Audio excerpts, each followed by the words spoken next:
Welcome to Interview with a Backpacker, weekly on Spotify and iTunes.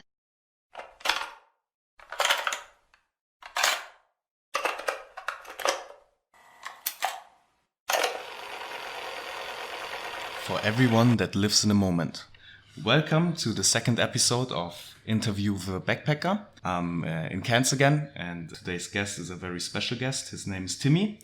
I leave the word to you, my friend. Hey guys, my name's Timmy. I'm 27 and from Ireland, and I've been traveling, maybe backpacking for close, not yet, but nearly 3 years. Perfect. I don't want to do any further introduction. Like always, I'm just gonna ask you a couple of questions, and 20 minutes later, we will be a little bit more informed about your whole life situation. There will be some. Stop looking at the questions. You want to prepare. It has to be spontaneously. So, my first question. Let's break the ice. Let's ask something basic. What is your favorite food?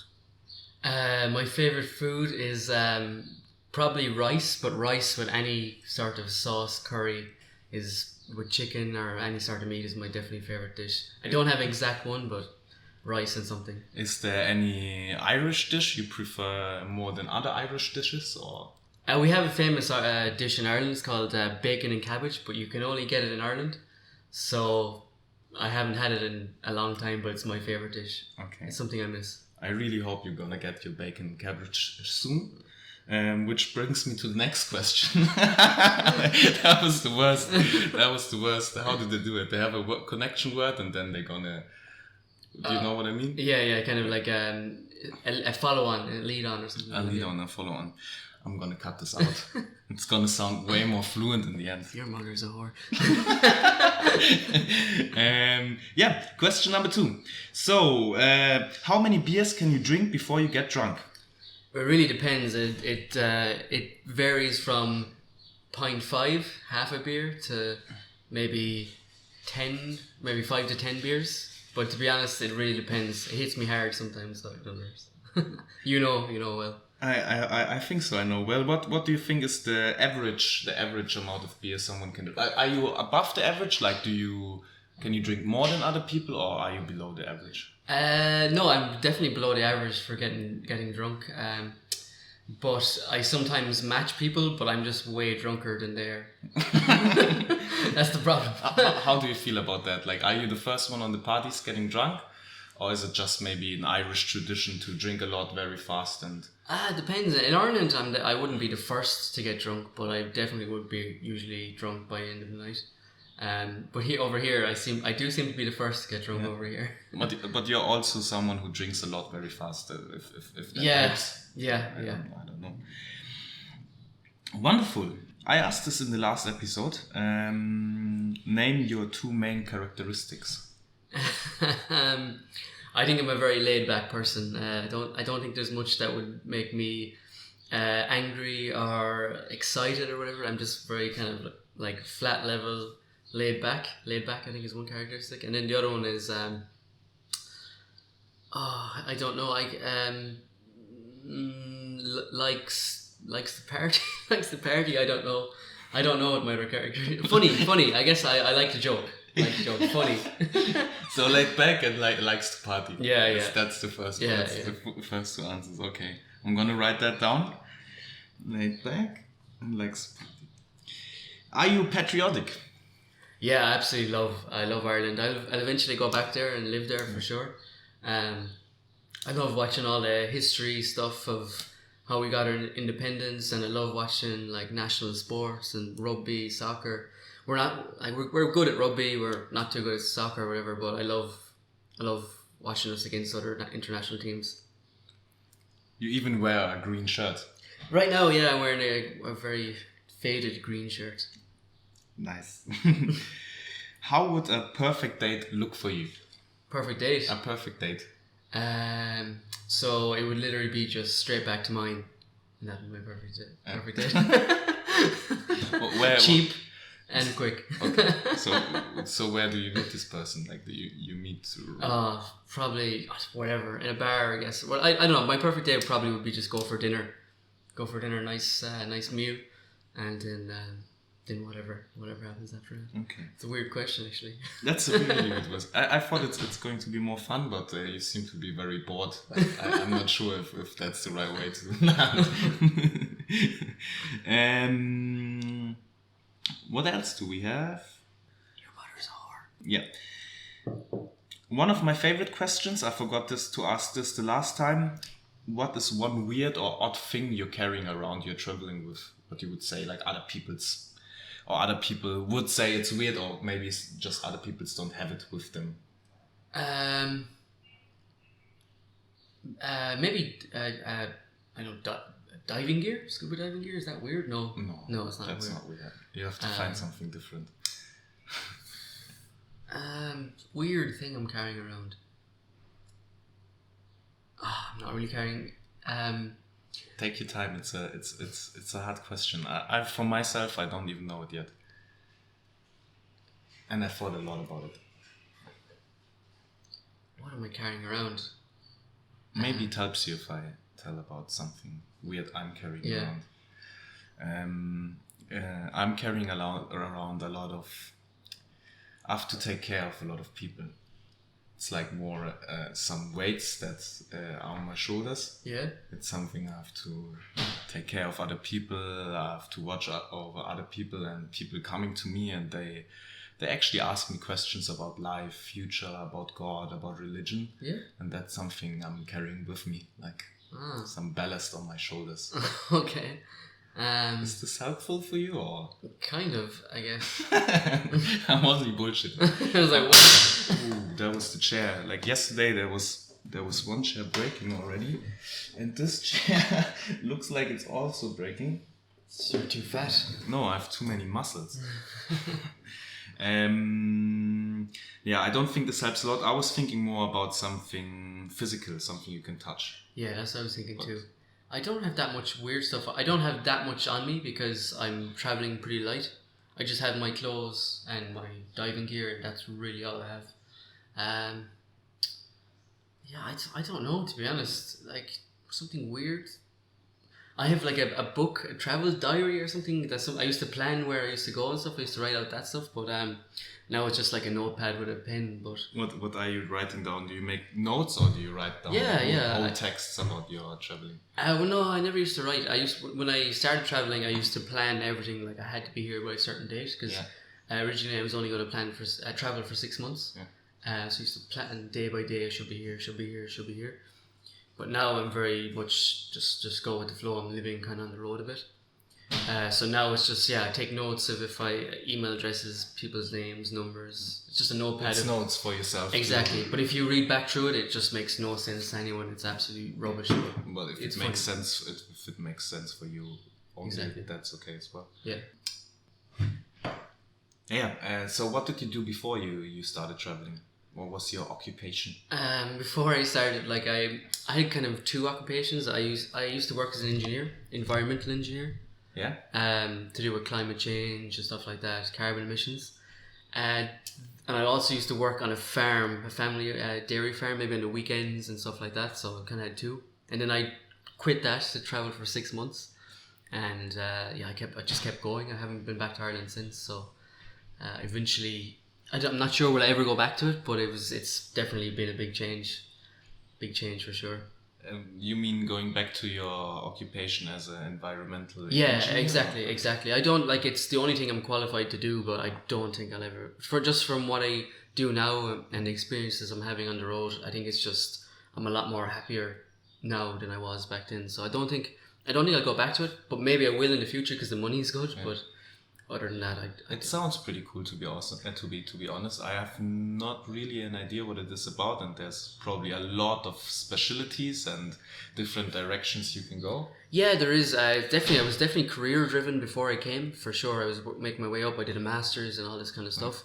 But really, it's just office work, number crunching, working a computer, Excel, kind of engineering, but at the same time, it's just Excel. Was that a reason that you felt like you've been stuck in an office, so you had to leave, you had to explore the world, or what was that? Yeah, for sure. I always wanted to travel.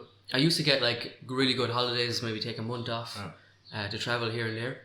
but it was never enough. I really wanted to just have one backpacking experience. And I did do some like maybe working holidays when I was in university, but this was just, I was going to take one break. I was going to move job anyway. I was going to like say I had enough of the job, so I was going to move maybe closer to where I originally live. And then I just booked my ticket, one-way ticket, and then Beautiful. it kind of just happened after that. I don't know why. It's been a bit of a roller coaster. And look where you are now. I know. How long do you think it's going to? Depths of despair is where I am now. For how long do you think you will continue traveling? I don't know. I'm 27 now, so I think just the whole with society, 30 years of age seems to be this kind of big cutoff point. That's the same for me, I think. Yeah, I'm not sure it will be for me, but I think I would like to have something a bit more secure in life, and maybe just a bit more know what I'm doing by the time I'm 30, which is maybe only 2 years away. Yeah. So we'll see. I'll see. I definitely have another year in me, and maybe another year after that, but I don't know. If coronavirus keeps going, I definitely won't be. It'll be only one more year, that's for sure. That's true. It's a big unknown for everyone at the moment, I think. Yeah. But having that experience already traveling for 2 years, is definitely something that I think probably gonna help you. Yeah, for sure. I feel like when I was traveling at the start, I needed to see some things, and needed to travel. I needed to see as much as I could. But now I'm just kind of relaxed and just enjoying meeting new people and travel around slowly. I don't have any like wants or needs. I've kind of completed a lot of them, and now I'm just enjoying the whole experience. Is traveling sometimes, does it get boring for you? Yeah, it does, for sure. I think it's been boring at times in Australia because I've been stuck in the one place and places that I don't really want to be stuck in, and doing things I don't really want to be doing. But I think before I was just moving so quickly, and it's just you get new experiences every day. Some of them not good, but like a lot of them very good, and it kind of keeps your mind really active and into the traveling experience. But then when you kind of stop in the one place where you don't really want to be, you kind of start, contemplating: is this what I want to do, or should I head home now, or like what's? But I think it's going to come good again for sure. It's just been a weird few months. That's true. A weird few months for everyone. You just mentioned there was stuff you didn't like to do, but you had to do. What was? Can you give me an example? Well, I had to I have not a camper van, just a van, a Mitsubishi Express. I didn't have to do it. I don't know why I did it, looking back, but I lived in that for like nearly 5 months part time while working on a dairy farm. I had to do 3 months work anyway, but I did an extra 2 to save some money. And all that time I was living in a camper van where the weather wasn't the best. It was raining a bit and stuff like that. I should have, looking back, just booked into a hostel, it was quite expensive, booked into a hostel and saved less money. But I ended up staying in that van, and that was just fucking not good. so you didn't travel in the van, you really stayed at one point and stayed there and just really lived in your van. Yeah, and then I was working part-time on the boat in Cairns as well, diving, so I was kind of coming and going towards the end. But for the first 3 months, when it was complete lockdown, I was in the van. And that was probably not too bad because I think the hostel nearby was full, and also there was a risk of getting coronavirus as well and stuff like that. So I think the first 3 months was fine, but the last 2 months was just unnecessary. It was even kind of isolation for you, something you had to do anyways. Like people had to stay at home, and so it wasn't exactly. too bad. It wasn't, when you see other people being isolated, it wasn't too bad, I guess. Nice. Name something you don't like to smell. Ammonia. What? Ammonia.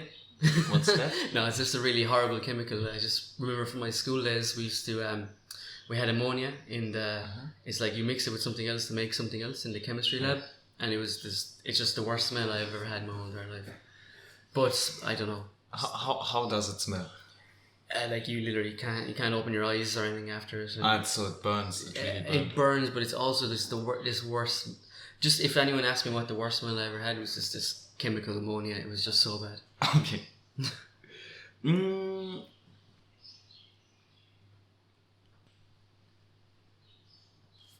I wanted to play a game. So I've written down 5 words, And I was thinking, like, do you know the movie Skyfall with James Bond? Yeah. In the trailer, they saying like James Bond is, I don't know, there's like a kind of jury. They are sitting in the, you know, these police rooms. There's a glass window inside. I don't know how you call it.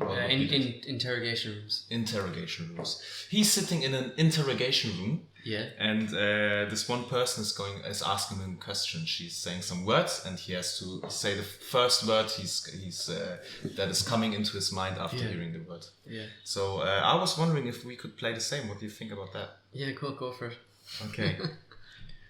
So this game is called 5 Words, and these are the 5 words for Timmy.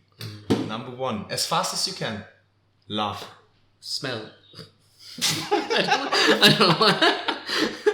Travel. Plans. Sun. Moon. Pokemon. Pikachu. Brown. Poo.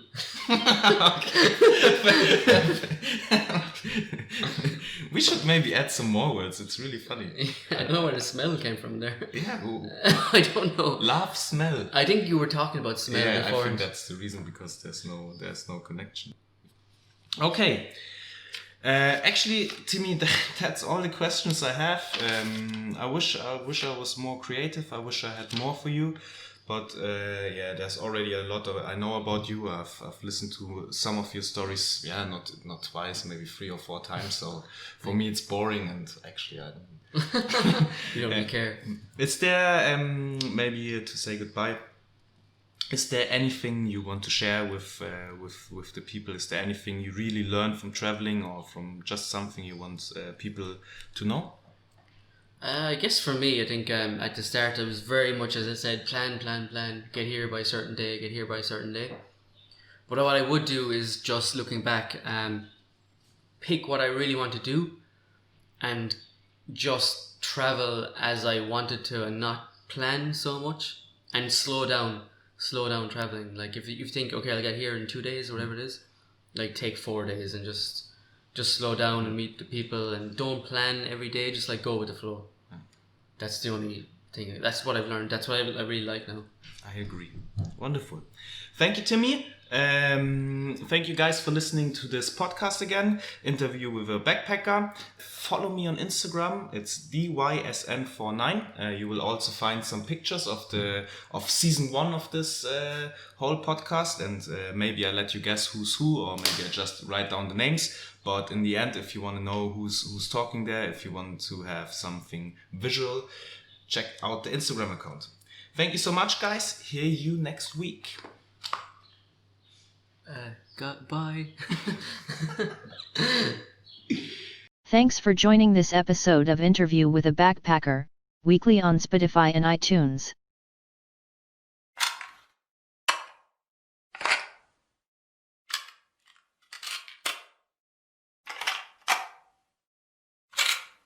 How do you like to enjoy a Rusty Brown's ring donut?